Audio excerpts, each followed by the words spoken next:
David Campbell is here. He also studied at Cabrillo. He actually first started studying art and then moved to engineering, and he transferred to Cal Poly and graduated with a degree in civil engineering with a structural specialty. So I'll let Dave talk to you all about his career path and you know, what he's doing now and how he got to where he is now. Dave? Thanks. Yeah, sounds great. I'm going to share my screen here a little bit. So as Preeti mentioned, I'm both I sort of took a very circuitous path to where I'm at now. I started as an art student, did engineering at Cabrillo, ended up transferring to Cal Poly, and then I worked as a structural designer and also in structural forensics for a couple of years. And then I went back and did my graduate degree in architecture. And now I'm a project manager at a firm that does integrated structures and architecture. So we don't really just do both. We really take on projects where we can express both elements simultaneously. And so what I thought I'd do, you know, for the next couple of minutes is just try to explain sort of what that means, you know, how you can kind of merge these things in the context of some of the work that I've done. So to begin, if I can get my PowerPoint back, let's see, there we go. This may not look like the masterwork of architecture here, but you know, how many of you guys? Well, I can't see your hands. This is sort of an in-person question, but most of us have eaten pizza, right? And the question is how do we eat pizza? Yeah, thumbs up, great. So some of you have eaten pizza. That's great. You don't just sort of grab it at the back of the crust and let it sort of droop down your hand. You fold it, right? Like a little bit of a taco, especially if it's like thin, you know, New York style pizza. And you're actually using a structural principle there. You're using a principle of virtual work or virtual depth rather. So the pizza is acting as if it's really thick at the back end here where we folded it a little bit. And we use the same properties for paper airplanes, right? The idea here is that through geometry, rather than strength of materials, we can establish some interesting form and behavior. So I keep losing my advance, there we go. So we applied this directly in this house that I did with Fujian Architecture in San Francisco. And we applied it to this stair. And so if you guys are familiar with like San Francisco Victorians, they're really narrow and they're really deep. So they're kind of long, deep, tall houses. And our main goal was to bring a lot of light and air into this space. And so, you know, we still needed a staircase, which take up a lot of room. So the goal was to use folded plates, the same principle of folding pizza or folding a paper airplane, to be able to use perforated steel, about 1/8 inch perforated steel, which is really, really weak. But by folding it, we gain a lot of structural stiffness.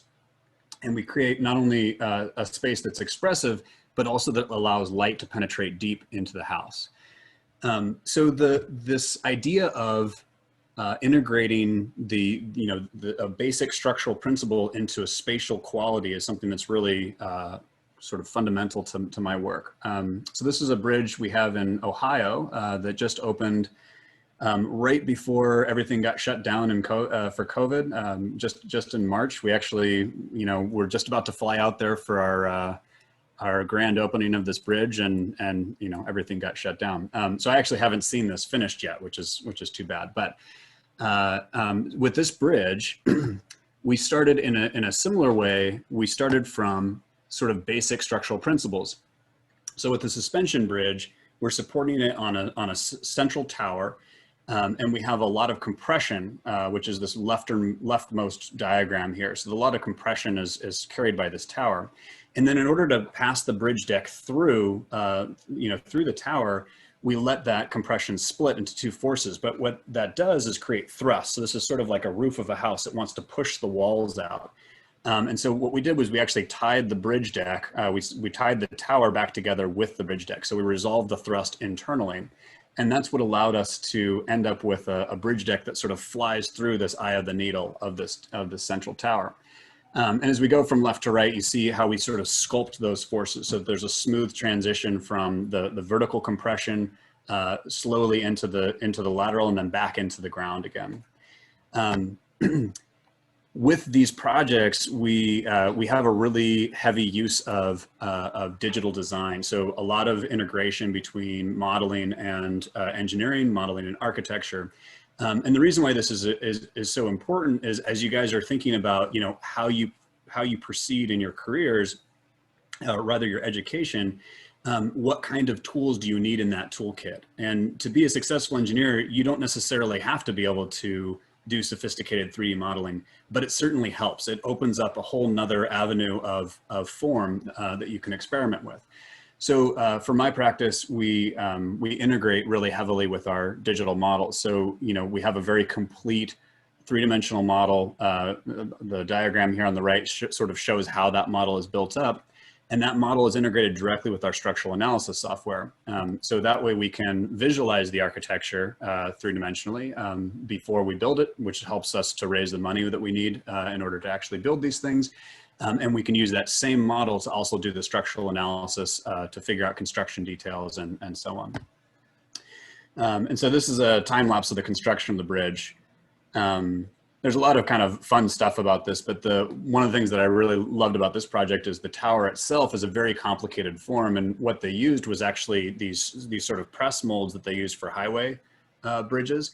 But instead of just using the sort of standard AASHTO shapes, they actually milled CNC blocks within there, and so you know, they were able to get very, very close to our original design intent of this very complicated structure. And so here you can see they've got the cables all in place. And, you know, wrapped it up. And the total construction time, it ended up being close to 3 years. It should have been about 2, but the lead time for the cables, this is probably not super relevant for this class, but the cables are a specialized thing. And so there was, you know, just because of construction scheduling, we sort of had the site essentially laid down for 8 or 9 months. And that's another thing that's really important when you're designing, is to think through what's the critical path? What are the things that have to, you know, go in place and in sequence in order to get something done on time? Because it's very expensive to shut a site down for, you know, several months with nothing happening. And then there's the completed bridge, open for people to go out and be responsible, but still get out into some public space. One of the things that's kind of fun about this project is it's become a place where people do wedding proposals. So on like Instagram, we see a lot of photos of people, you know, like doing their photos for their engagements, which is pretty fun. It's in Ohio is the question, but I have a question for you. So were you also involved in the process to put the bid for this together? Like, how did that part of this process happen, where a firm in Emeryville is building something in Ohio? Yeah, so we also have an office in Chicago, and that's actually part of it, is that we have you know, sort of a national presence.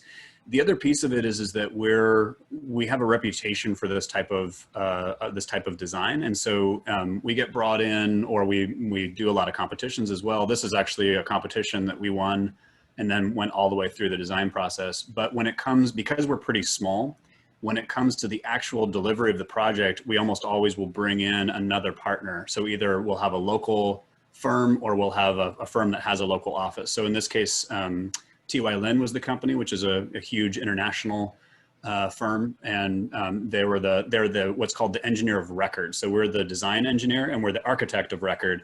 They're the engineer of record. So they actually take responsibility for the final structural engineering, and for also like walking the site and making sure that the rebar is being placed properly and everything else. It's a beautiful bridge.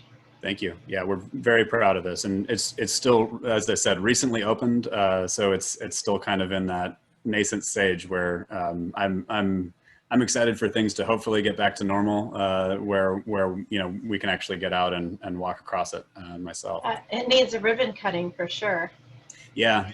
There it was really disappointing. We actually had a whole like fireworks show set up and everything, so it was going to be this big extravaganza because this actually is very important for the town as well. There's a whole new side of the town kind of behind the image, and then we're looking at the old portion of the town, and so this really is the only stitch point between those two districts. So for the city, this is part of a like a $3 billion redevelopment of the eastern bank of the river. What part of Ohio is this? Is this a Cleveland? It's in Dublin, which is just Dublin. outside of Columbus. So Okay. yeah, pretty, smack dab in the middle. Right. Question.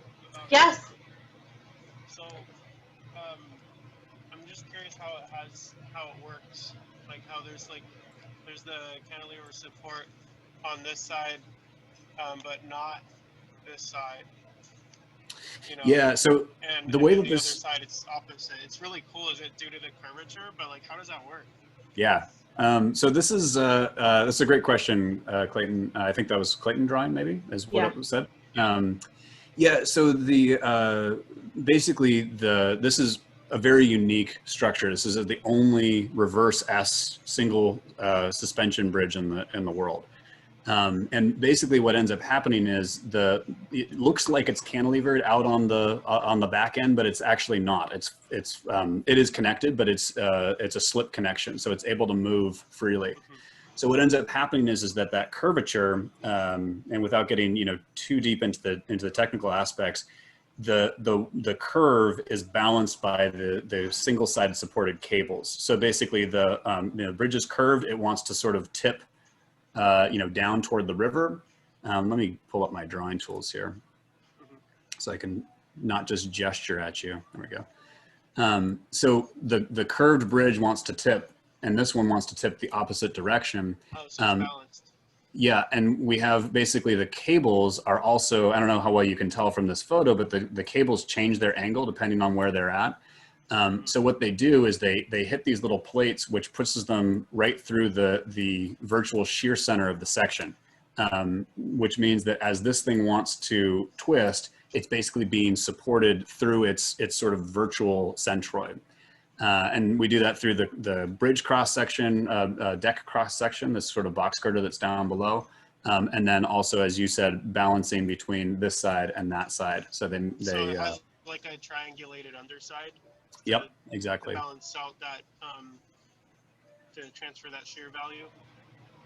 Yeah, that's right. It's shear and torsion. Yes, yeah, that's the one. I always forget about torsion, but it looks like it wants to turn like a screw, but it's not somehow. Yeah, and there's a lot of other kind of weird things about this bridge, which I could probably just talk about for the next couple of minutes, but I'm gonna move on if that's all right. Okay. Sure. Thanks. We can always come back. I'll talk about this bridge until you guys are all sick of hearing from me. I think what would be really interesting for these students to hear about is you have art, you have engineering, you have architecture. If someone wanted to follow your career paths, if they were building something as beautiful as this, do you need all three of those specialties, or how does that work? Yeah, that's a really great question. So I would say don't necessarily follow in my career path, even if you want to work on a project like this. And the reason why I say that is because it's such a unique combination of skills that it doesn't really fit very well into a lot of business models. So I got pretty lucky in the firm that I'm working for. My boss is also a dual, the firm principal, and then actually most of the people who work for us are also dual master of architecture and structural engineers. But the art thing is fun. That's how I can get involved in representation and formal balance and understanding from sort of an abstract perspective how these forms should go together. And then the engineering helps me figure out how do you actually do this, and then the architecture is how you detail it, how do you market it, how do you construct it. So with that, it's a very long path, and for me, because I went art and then engineering, and then I worked as an engineer for a while, and then I went to did my master's degree, and now I'm kind of in this. it's one of those things where you're laterally moving in the industry, so it's not quite so much of like a clear pathway.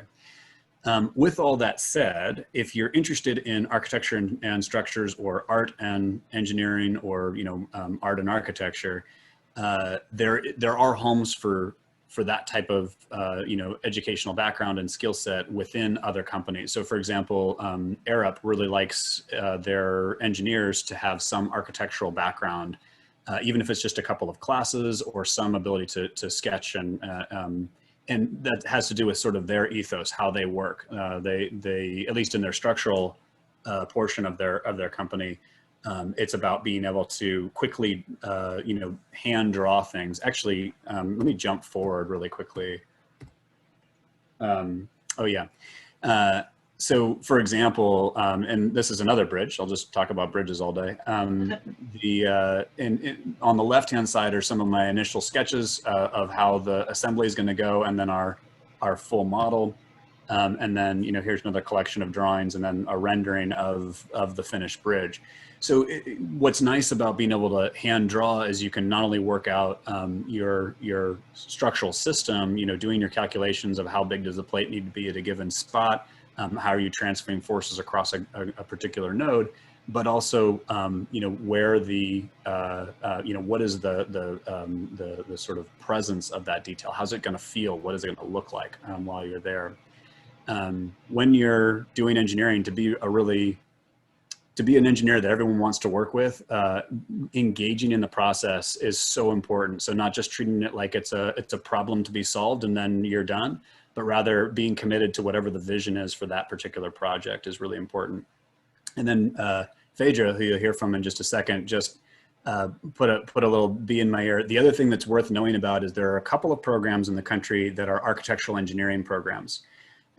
So the first one is at Cal Poly, and it's an excellent program. It's housed within the College of Architecture rather than the College of Engineering. And if I would have known about it, or maybe known more about it before I went down to Cal Poly, I probably would have gone that direction, because you get actually more structural engineering experience.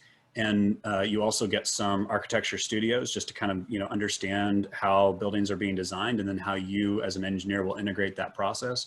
And the trade-off is you have less like water resources classes and environmental engineering and transportation engineering, all the other things that make up a civil engineering degree.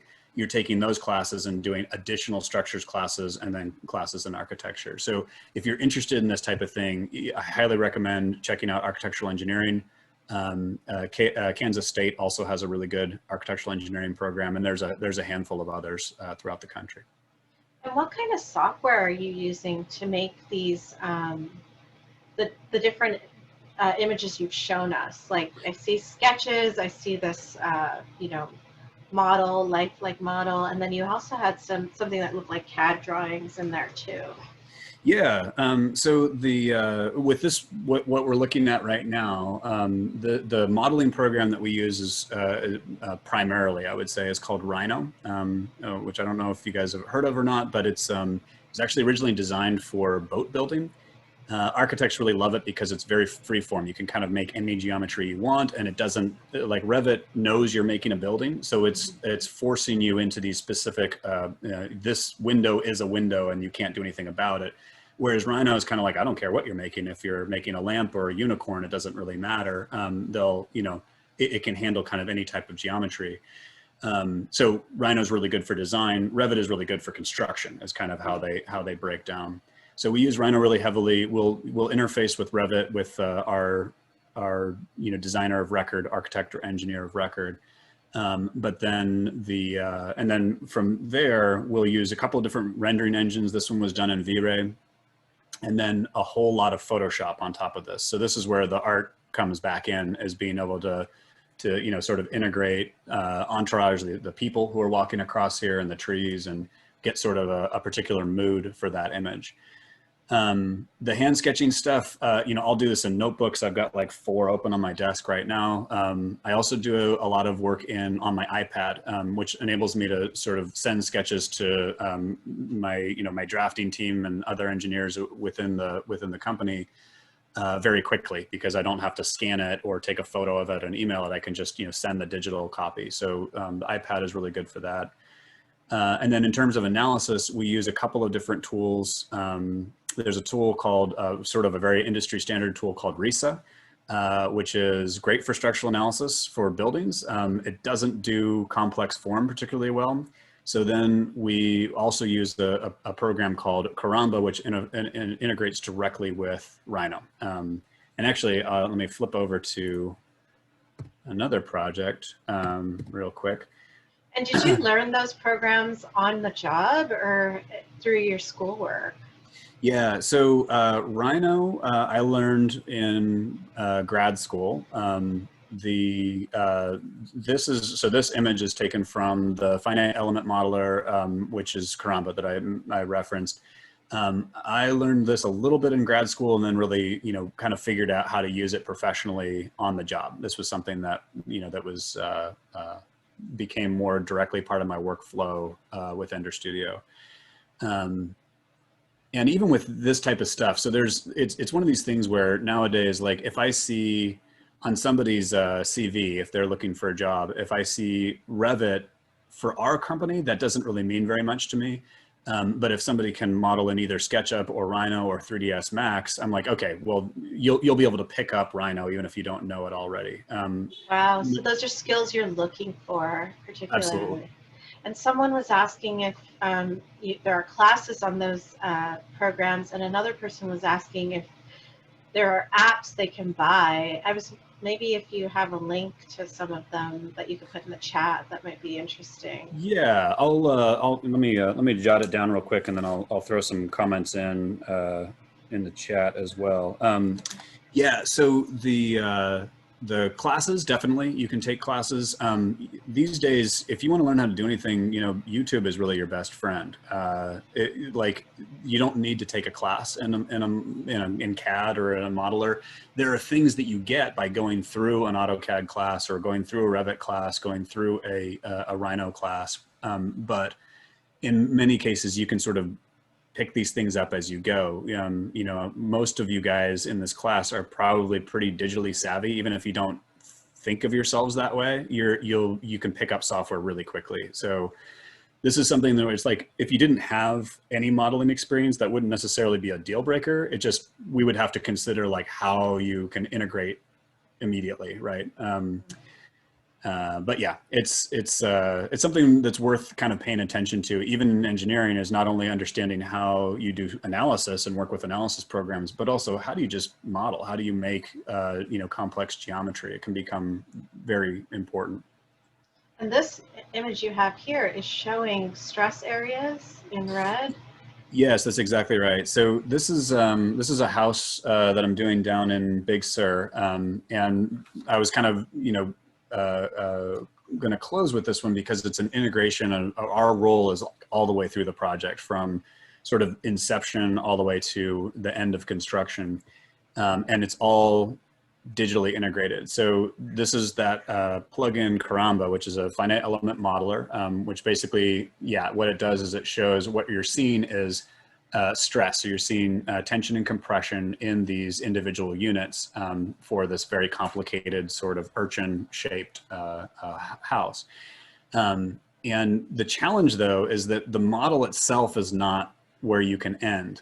And this is where your engineering, all of your engineering coursework about learning about codes. So if you get into civil engineering or structural engineering, you start getting involved in learning about concrete and steel and how it's actually codified, which is a little bit different than how you analyze something. Then you start getting into things like this, where we're taking all that stress information and we're doing, these are what are called interaction diagrams. This tells us what a given reinforced concrete section will take. And this is because the reinforced concrete section is both concrete and steel. And so we move from that, and this gets to be pretty computationally heavy. So again, coding classes also useful for engineers. It's something that's good to understand at least the basics of how scripts are written, how code is written. So we take that stress information, this is literally translating it into a heat map of whether a section, a given reinforced section, is overstressed or not. That moves into sort of a smoothed, this is through an optimization process where we're smoothing this out into a very limited number of concrete sections, because we don't want to have 30 different, types for the contractors to get involved in. And then I'll just kind of blow through these really quickly. The interesting thing about this is that it's a concrete building, so we have to have formwork, and that formwork is also something that's too complicated to just hand somebody a set of plans and be like, build this. The geometry is, every part is unique, and the geometry is super complex. So what we did is, with a reinforced concrete project, the joke is that you have to build the building 3 times. You build it once out of wood for the formwork, you build it the second time out of steel for the reinforcing, and then the third time is the concrete itself. So here the interior formwork of the dome is going up. This is sort of the digital system of every piece of the mold that we're designing, and so we're heavily integrated all the way through the construction process. Every part is labeled and CNC milled and then shipped to site, and then we give them information on how to place those individual elements. And so here we've got the interior formwork in the interior of the dome, and then our reinforcing steel. And this is maybe just sort of interesting. I'll throw this in really quickly at the end. This is a prototype of that wall section. So when you do something really complicated, a lot of times building departments are sort of like, we have no way of assessing this, so go ahead, but you have to prove to us through a physical mock-up that this will actually work. And so this is us testing the construction methodology to see if we can actually get this thing to, to build, if we can actually do it. And then this is, this is what it looked like a few months ago. So we're and who wants to live in a sea urchin? Who is this person? Yeah, she's pretty eccentric. So this is hopefully this will at least partially answer the question as we go back here. This is what the interior space would look like. And those are all windows, right? On the outside, yeah. Everything is opened on that side. We actually, so the geometry is shifted so that the openings are big on one side and small on the other. And so we have the sort of maximum views from this side. And the site is just spectacular. I mean, it's a remarkable place. But yeah, the client is she's a character. Yeah. Well, I want to thank you, Dave. It looks like Phaedra has joined us. So I want to give her some time to speak as well. If you have any questions for me.